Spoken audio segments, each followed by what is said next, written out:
আসসালামু আলাইকুম। Before after এপিসোডে আপনাদের স্বাগত জানাচ্ছি। আমি ডাক্তার মোহাম্মদ নেফা রহমান, সহকারী অধ্যাপক পেডিয়াট্রিক নিউরোসার্জারি বিভাগ, National Institute of Neurosciences and Hospital এবং chief consultant Bangladesh paediatric neuro care centre. আজকে কথা বলবো শিশুদের একটি রোগ নিয়ে বা শিশুদের স্ট্রোক নিয়ে কথা বলবো। শিশুদের এই স্ট্রোকের এই রোগটির নাম হলো ময়ময় ডিজিজ। ময়ময় ডিজিজে সাধারণত বাচ্চারা হঠাৎ করে দেখা যায় বাচ্চার বাবা মা বলে আমার বাচ্চা কাঁদতে কাঁদতে এক সাইড দুর্বল হয়ে গেছে, অথবা খেলতে গিয়ে এক সাইড দুর্বল হয়ে গেছে, অথবা বাচ্চা কথা বলতেছে না, হঠাৎ করে কথা বলছে না, এরকম বিভিন্ন ধরনের সমস্যা নিয়ে আসে।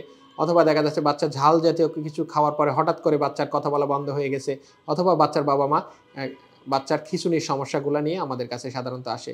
সুতরাং ময়মা রোগ হলে যে সমস্যাগুলো নিয়ে আসতে পারে, একটা হলো বাচ্চার কোনো অংশ অবশ্যই বা দুর্বল হয়ে যায় কোনো সাইড, এবং বাচ্চার কথা বলতে না পারা, এবং বাচ্চার খিঁচুনি, এইসব সমস্যা নিয়ে আমাদের কাছে আসতে পারে। অনেক সময় এই রোগে মাথায় রক্তক্ষরণের সমস্যা নিয়েও আসে। এই রোগে সাধারণত ছবিতে দেখতে পাচ্ছেন যে সমস্যাগুলো হয়, ব্রেনে রক্ত চলাচলের জন্য সাধারণত মোটা রক্তনালী থাকে, সেই রক্তনালীগুলো শুকিয়ে যেতে থাকে এবং সেখানে ছোট্ট ছোট্ট চিকন রক্তনালী তৈরি হয়। এই চিকন রক্তনালীগুলো যে দেখা যাচ্ছে তীর চিহ্ন দিয়ে, চিকন রক্তনালীগুলো ব্রেনে যে পরিমাণ রক্ত দরকার সেই পরিমাণ রক্ত সরবরাহ করতে পারে না, যার ফলে কি হয়, ব্রেনে যখন রক্ত দরকার হয় অনেক বেশি, আমরা যত অনেক বেশি লাফালাফি করি, অনেক দৌড়াদৌড়ি করি, অনেক কান্নাকাটি করি, অথবা অনেক চিল্লাচিল্লি করি, বিভিন্ন কারণে যখন ব্রেনের অতিরিক্ত রক্ত চলাচলের দরকার হয়, তখন এই সূক্ষ্ম চিকন রক্তনালীগুলো ব্রেনে রক্ত সে পরিমাণ সরবরাহ করতে পারে না, যার ফলশ্রুতিতে যে জিনিসটা হয়, তখন বাচ্চা স্ট্রোক করে বসে বা ব্রেনের রক্ত সরবরাহ কমে যাওয়ার কারণে কোনো এক সাইড দুর্বল হয়ে গেল,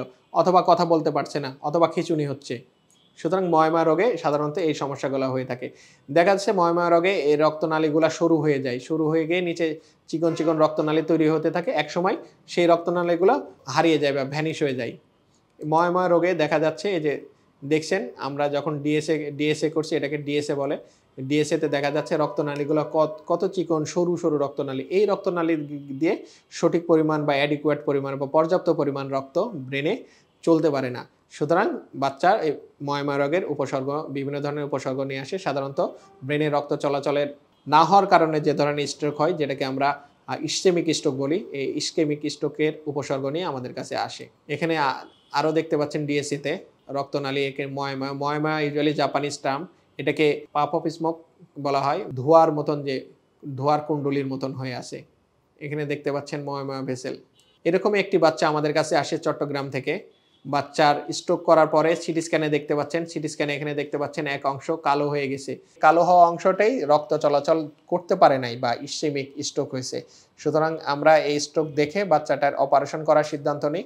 ময়মা রোগে সাধারণত অপারেশন যেটা করা হয়, চামড়ার যে রক্তনালী আছে, চামড়ার রক্তনালীকে চামড়া থেকে পৃথক করা হয়। এটা খুব সূক্ষ্মভাবে করতে হয় যেন রক্তনালীটা নষ্ট না হয়ে যায়।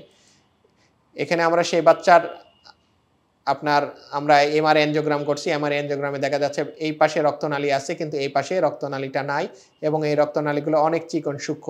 বাচ্চার এই সাইডে রক্ত চলাচল বন্ধ হয়ে স্ট্রোক করে।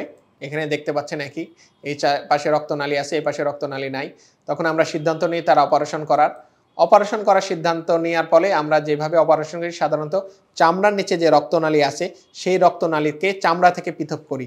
এটা খুব সূক্ষ্মভাবে করা হয় যেন রক্তনালীটা নষ্ট না হয়ে যায়। এখানে দেখা যাচ্ছে এই যে এই রক্তনালীটাকে চামড়া থেকে পৃথক করা হয়েছে। পৃথক করার পরে আমরা সাধারণত এই রক্তনালীটাকে, এই যে চামড়া থেকে পৃথক করার রক্তনালীটাকে ব্রেনের ভিতরে লাগিয়ে দেওয়ার ফলে এই যে বাচ্চার অপারেশন করার পরে অবস্থা, ব্রেনের ভিতরে লাগিয়ে দেওয়ার ফলে যেন এই চামড়ার রক্তনালী থেকে, এই চামড়ার থেকে যে রক্তনালীটা পৃথক করা হয়েছে, এই রক্তনালী থেকে যেন ব্রেন রক্ত সরবরাহ পায়। তাহলে ব্রেনের যে চিকন রক্তনালী হয়ে গেছিলো, যে অ্যাডিকুয়েট বা পর্যাপ্ত পরিমাণ রক্ত পাচ্ছিল না, সেই রক্ত এই রক্তনালীটা ব্রেনকে সরবরাহ করবে। সুতরাং বাচ্চার যে উপসর্গগুলো থাকবে সেই উপসর্গগুলো চলে যাবে। সুতরাং এইভাবে বাচ্চার সাধারণত আমরা অপারেশন করে থাকি, রক্তনালীগুলো পৃথক করে ব্রেনের ভিতর প্রতিস্থাপন করে এই রোগের চিকিৎসা করা হয়। অপারেশনের আগে এই বাচ্চার এক সাইড দুর্বল হয়েছিল, আমরা এই বাচ্চাটার অপারেশন করি। অপারেশন করার পরে বাচ্চার যে দুর্বল সাইডটা সেটা উন্নতি লাভ করে এবং বাচ্চা তখন খেলে বেড়ায়, দৌড়ায় বেড়ায়। সুতরাং ময়মা রোগ সাধারণত অপারেশনের মাধ্যমে চিকিৎসা করা হয়। অপারেশনের মাধ্যমে আপনার বাচ্চা চিকিৎসা করলে সুস্থ স্বাভাবিক হওয়ার সম্ভাবনা অনেক বেশি। আমাদের পেশেন্ট রিভিউ বিভিন্ন রোগের পেশেন্ট রিভিউ দিয়ে আছে, ময়মা রোগের পেশেন্ট রিভিউ দিয়ে আছে, পেশেন্ট রিভিউ সেখানে দেখতে পারেন। অপারেশন করার পর অনেকেই সুস্থ স্বাভাবিক হয়ে গেছে। সুতরাং ভালো থাকুক আপনার বাচ্চা, সুস্থ থাকুক আপনার বাচ্চা, সুচিকিৎসায় সুন্দর আগামী এই প্রত্যয়ে বাংলাদেশ পেডিয়াট্রিক নিউরো কেয়ার সেন্টারের পথ চলা।